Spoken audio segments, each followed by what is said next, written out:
তোমরা যারা ক্যালকাটা ইউনিভার্সিটির আন্ডারে সেমিস্টার 4-এর ছাত্রছাত্রী আছো এবং তোমাদের রাষ্ট্রবিজ্ঞান সাবজেক্টটা মাইনর সাবজেক্ট হিসাবে আছে, তোমাদের জন্য আজকের ক্লাসটা খুবই গুরুত্বপূর্ণ। আজকের ক্লাসে তোমাদের মডিউল 1 থেকে একটি বড় প্রশ্নের উত্তর নিয়ে আলোচনা করব। মোস্ট ইম্পর্টেন্ট প্রশ্ন, ভারতীয় যুক্তরাষ্ট্রের প্রকৃতি আলোচনা করো, একে কি আধা যুক্তরাষ্ট্র বলা যায়? এই প্রশ্নের উত্তরটা কিভাবে গুছিয়ে লিখবে সেটা বুঝে নাও। প্রথমেই তোমাদের ইন্ট্রোডাকশন অর্থাৎ ভূমিকা দিতে হবে।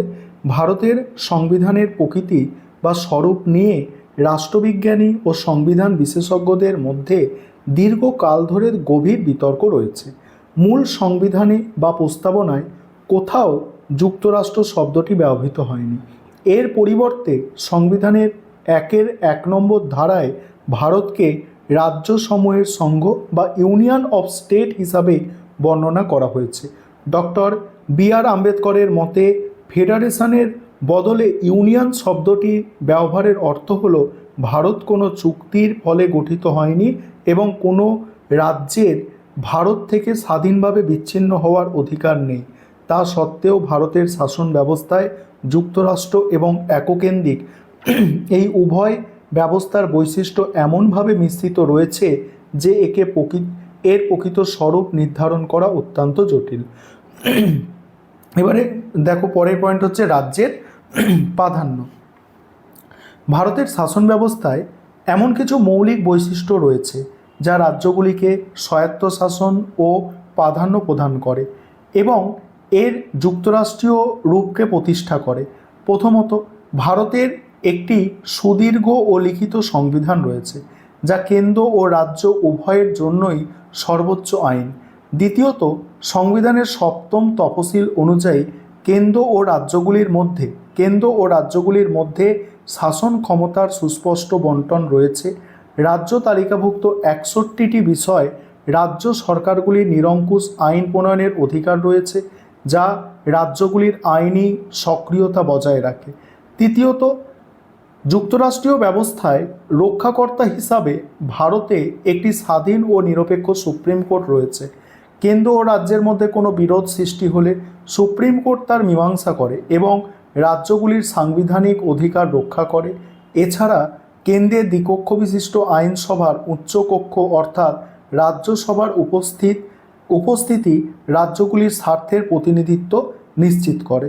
তারপর হচ্ছে কেন্দ্রের প্রাধান্য। এখানে কি বলা হচ্ছে দেখো, যুক্তরাষ্ট্রীয় কাঠামোর পাশাপাশি ভারতীয় সংবিধানে প্রবল এককেন্দ্রিক বা কেন্দ্রাভিমুখী প্রবণতা সুস্পষ্টভাবে লক্ষ্য করা যায়, যেখানে রাজ্যগুলির তুলনায় কেন্দ্র অনেক বেশি শক্তিশালী।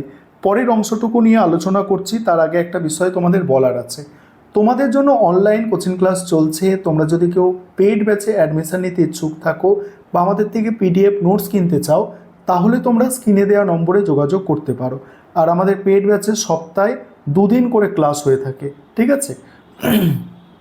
তারপর বাকি অংশটুকু দেখো, সংবিধানের 248 নম্বর ধারা অনুযায়ী সমস্ত অবশিষ্ট ক্ষমতা কেন্দ্রের হাতে ন্যস্ত করা হয়েছে। তাছাড়া যুগ্ম তালিকাভুক্ত কোনো বিষয়ে কেন্দ্র ও রাজ্যের আইনের মধ্যে বিরোধ বাঁধলে সাধারণ নিয়মে কেন্দ্রের আইনই প্রাধান্য পায়। সাধারণ যুক্তরাষ্ট্রীয় ব্যবস্থায় দ্বৈত নাগরিকত্ব থাকলেও ভারতে একক নাগরিকত্ব স্বীকৃত। সর্বভারতীয় কৃতক অর্থাৎ অল ইন্ডিয়ান সার্ভিস, অখণ্ড বিচার ব্যবস্থা, একটিমাত্র জাতীয় নির্বাচন কমিশন এবং রাজ্যপালের নিয়োগের ক্ষেত্রে কেন্দ্রের নিরঙ্কুশ নিয়ন্ত্রণ ভারতের এককেন্দ্রিক রূপকেই প্রকট করে। এর পাশাপাশি জাতীয় রাজ্যতান্ত্রিক বা আর্থিক জরুরি অবস্থার বিধান প্রয়োগ হলে ভারতের শাসন ব্যবস্থা কার্যত সম্পূর্ণ এককেন্দ্রিক রূপ ধারণ করে এবং রাজ্য সরকারগুলি কেন্দ্রের অধীনস্থ হয়ে পড়ে।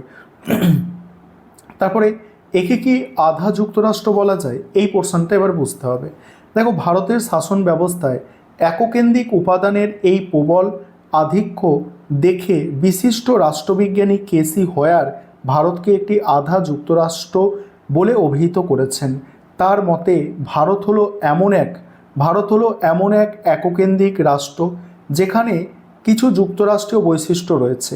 এটি এমন কোনো যুক্তরাষ্ট্র নয় যেখানে কিছু এককেন্দ্রিক বৈশিষ্ট্য আছে। বলছে এটি এমন কোনো যুক্তরাষ্ট্রীয় নয় যেখানে কিছু এককেন্দ্রিক বৈশিষ্ট্য আছে, অর্থাৎ এর কাঠামো যুক্তরাষ্ট্রীয় হলেও আত্মা হলো এককেন্দ্রিক। তবে কেসি হয়ারের মতের সাথে অনেকেই একমত নন। যেমন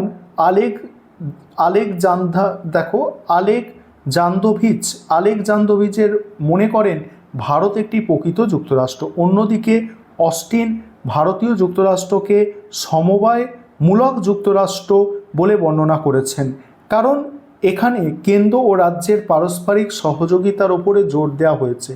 মরিস জনস একে দর কষাকষি যুক্তরাষ্ট্র আখ্যা দিয়েছেন। এবার উপসংহারে কি বলা হচ্ছে দেখো, পরিশেষে বলা যায় ভারতকে কোনো প্রথাগত রাষ্ট্রবিজ্ঞানের ছকে ফেলে বিশুদ্ধ যুক্তরাষ্ট্র বা আধা যুক্তরাষ্ট্র